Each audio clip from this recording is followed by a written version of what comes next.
Another face-off between the military and Eastern Security Network in Imo as residents cries out.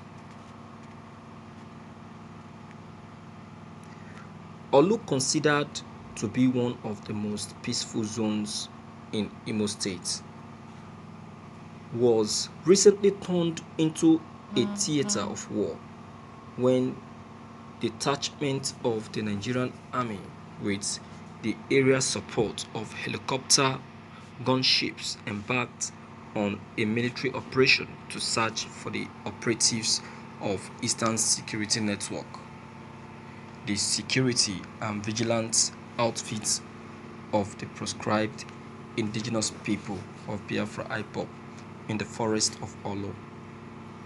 The operation, which was devastating, led to the death of some of the officers, members of the security outfit, as well as innocent residents of the areas.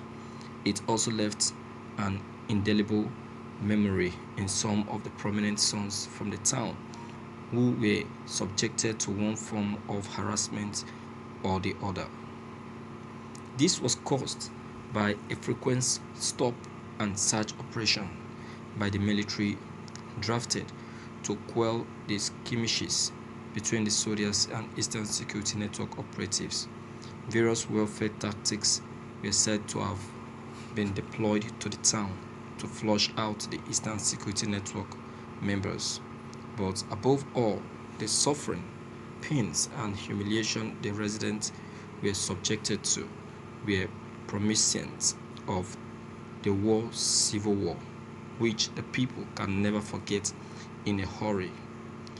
The scenario can be compared to what one would see in Hollywood movies, as helicopters flee at very low level and grenades thrown into the perceived camps of the Eastern Security Network officials. So many of the residents got injured in the ensuing panic and pandemonium. Some of them had to flee their homes to take refuge inside nearby bushes, not attacked by the helicopters. One of the foremost traditional rulers in the area, Eze Thomas Obiefule, who spoke to Sunday Sun reporter, said that the fear exhibited by the people was quite understandable, although he said had never experienced any war previously, noting that Olu was never affected by battles of the 1967 to 1970 Civil War, as none of the battles was fought in Olu. It was quite strange to us, everything looking as if it was a war. The war we never experienced in Olu. No single gunshot was fired here during the Civil War.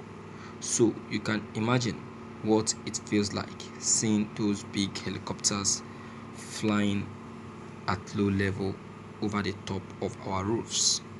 Olu is known for trade.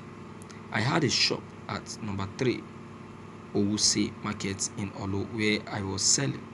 We were in the market that day, January 15th, 1970, when we heard that the war was over. Some soldiers even came there to buy things from us. No gunshot was fired. We have never experienced what we experienced. That was why we were surprised at what happened recently. It had never happened before, but thank God it is over now. Everywhere is now calm, Obiefule said.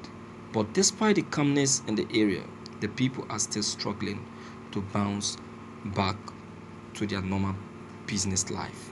Although the soldiers have left the town, the heavy presence of mobile policemen everywhere is yet to restore the confidence of the people. Even some parents who are still gripped by fear have refused their children from going to school.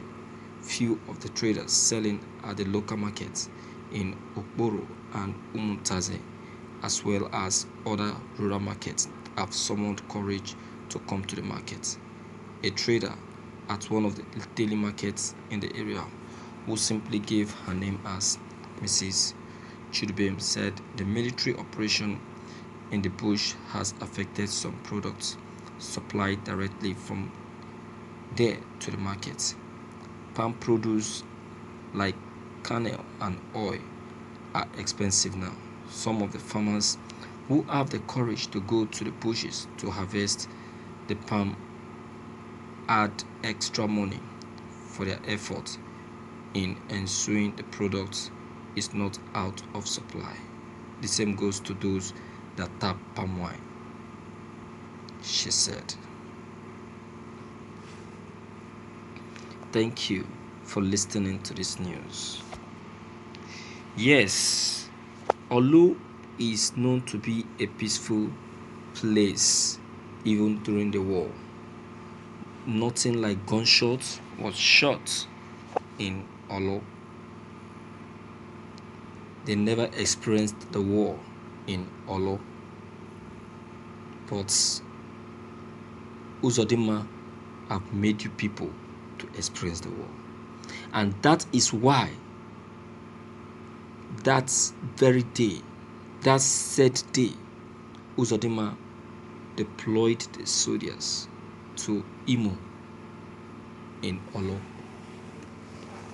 That day must not be forgotten. You understand what I'm saying? That day must not be forgotten.